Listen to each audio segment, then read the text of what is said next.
course, we all think of Edgar as a completely brain-dead, mouth-breathing brawler. Edgar is commonly thought of as one of the least skilled brawlers in the game, but is that really true? Well, I'm here to find out. So far, I'm not really finding any skill I'm finding a lot of no skill. I'm just your normal player. I'm not a pro. I'm not horrible. I actually think that makes my opinion here pretty valid on Edgar, at least for the majority of players. Is he like total mouth breather tier? No, I don't think so. I mean, knowing when to go in and when to stay back, positioning and timing, those are skills. However, they are ones that are pretty easy to learn, and they're not skills like game mechanics. I don't know how I can put him higher than F tier for the actual skill that you need to play. And I have no doubt that people who play Edgar a lot at higher trophies know more about the tiny details and the intricacies of playing him than I do after only really playing him for like 3 hours.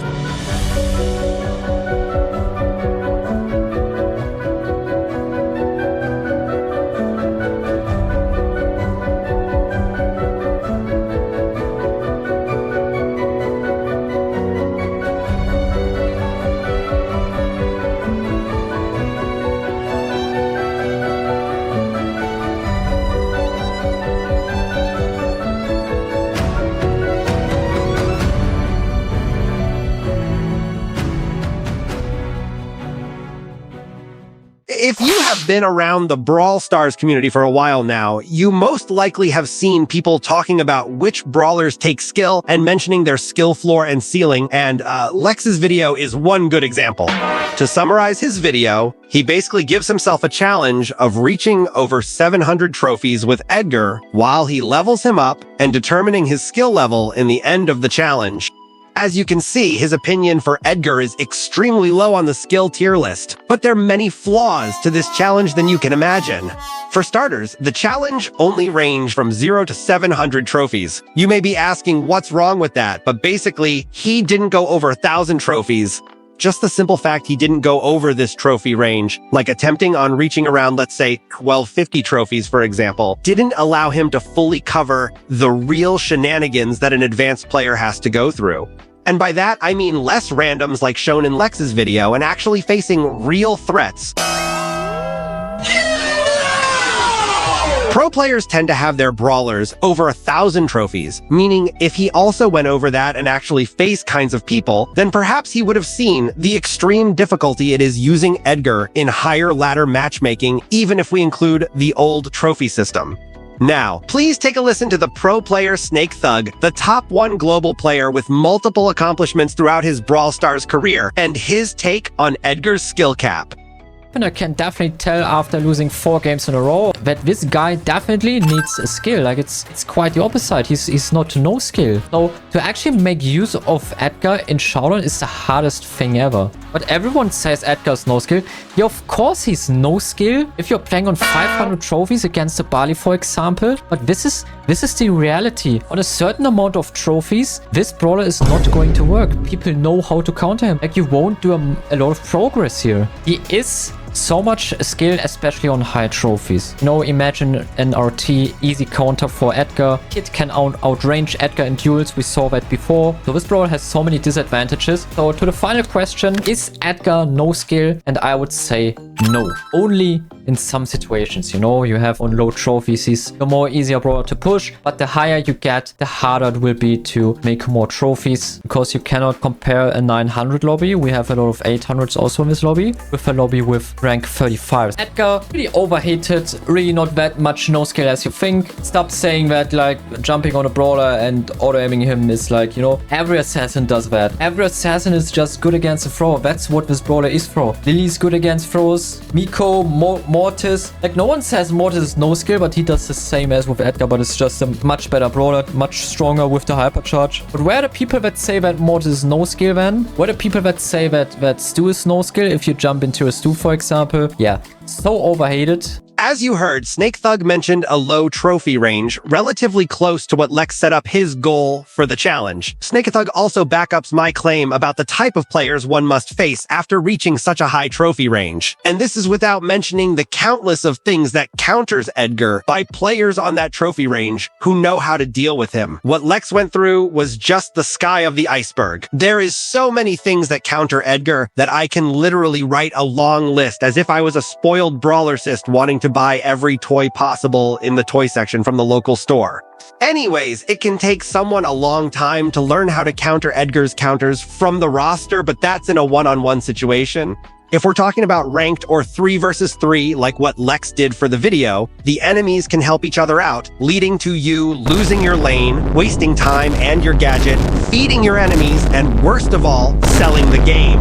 That's why it becomes so essential for someone to learn how to defeat Edgar's counter, especially over that trophy range, with the right build and using it to its fullest potential. You also need to learn how to be unpredictable using Edgar, since his super has a huge disadvantage by quickly alerting the enemies and giving them time to do something as a counterattack. And what doesn't help is that there's just too many counters that can push Edgar back, stun him, escape from him, slow him down, or completely obliterate him instantly. This leads to taking multiple trials and errors to figure out the right build, like choosing whether you need more damage or survivability between the star powers against each brawler or team comp to have a higher chance in defeating them, and learning when and how to approach an enemy or more. But even with all this, there is something that I've been analyzing throughout the months and my overall experience as a Brawl Stars player, and it's that skill is really hard to measure. As a matter of fact, skill is more subjective, based on or influenced by personal feelings, tastes, or opinions, than objective, of a person or their judgment, not influenced by personal feelings or opinions in considering and representing facts. That's why you see so many people stating their opinions by calling Edgar no skill or skilled. Maybe these people just played solo showdown and hid under a bush all round until they became second place, or actually tried to contribute themselves as a teammate in a 3v3 game mode and faced fearsome challenges in front of them. When figuring out whether Lex is right or wrong about Edgar's skill level, I concluded that he didn't experience Edgar's full potential on multiple circumstances. But maybe there's some intricacies to Edgar that, most of us don't really see. And hopefully that's the point of this account, is to find some things that we're like, oh, Edgar's actually takes more skill than I thought he did. Because of the limitations he set up for himself. For example, the build used was lenient on being more passive than being aggressive, which Edgar has to be as an assassin himself. Edgar is next, and Let's Fly is by far your better gadget choice. If you're a noob and you're facing off against noobs, then hardcore can be good, but pro play, Edgar's just terrible without his super. He just needs the super as quickly as possible, and that's the reason why he's good, because he can just create pressure with his jump. Edgar's tip is to make sure that you gadget before jumping. This just helps you cycle super a lot quicker, and you need your super to help you, especially against other counters. So if you time your second super well to juke out their super, you're going to win that matchup. This gives an entire completely new playstyle of mostly being a sitting duck who needs to approach his enemies by walking and waiting 30 seconds for his next super. For example, RT has 2 gadgets with different playstyles. One is to use against long-range brawlers and the other against close-range combat, and you probably know how cheesy that gadget is when it comes to that.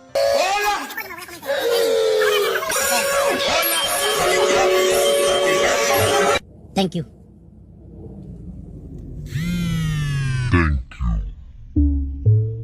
Moving on, Edgar has to apply pressure to gain value for himself by jumping on his enemies, but with precaution, of course. And if this other gadget is used properly, a skilled Edgar player can do a lot of tremendous plays that are vital to the match. This isn't really an Edgar guide, so long story short, this gadget allows Edgar to jump again after he hits someone around 4 times successfully. Since Edgar is squishy, as noticed by Lex himself, I immediately discovered one of Edgar's biggest weaknesses, which is his health. Ooh, he almost killed me though. That was almost death right there. even just trying to get the second super is extremely dangerous. That's why there's one specific gear in particular that helps so much in such a close and personal combat where even a mini second counts, and that's the epic supercharge gear. It only makes it where you need to punch someone 3 times instead. When you accomplish this second super allows Edgar or you, basically, to make a quick decision of either dodging risky attacks that could feed the enemy by jumping over them, or jump into the next enemy if the previous enemy is too strong for Edgar to kill, or to completely retreat if the matter doesn't look so nice. Now, what if we move things up a notch and actually show what Edgar can truly pull off in a 3v3 match that's over 1,000 trophies? And to show proof, here's how much trophies I had while I played these matches. What is a better way than visually showing the audience an Edgar montage anyways? And without further ado, let's stop with the yapping and enjoy the show coming from someone who is skilled using Edgar and understands his full potential.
Did you enjoy the montage? Anyways, to finally solve the long-awaited question that this community has been having for a while regarding to Edgar, what might be potentially the best answer to Edgar's skill level is that he has a low skill floor, not no skill, low skill floor, because of how inferior the players are around this trophy range.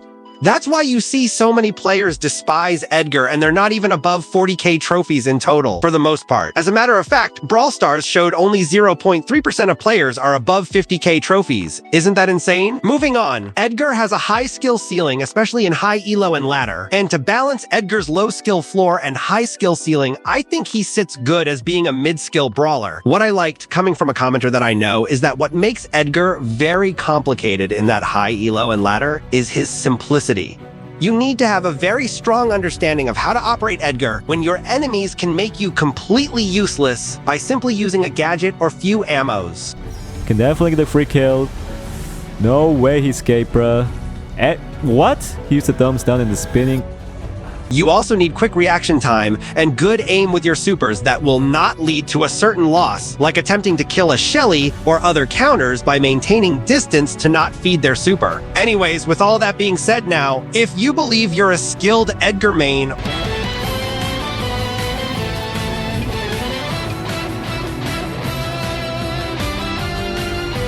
or a skilled Fang main,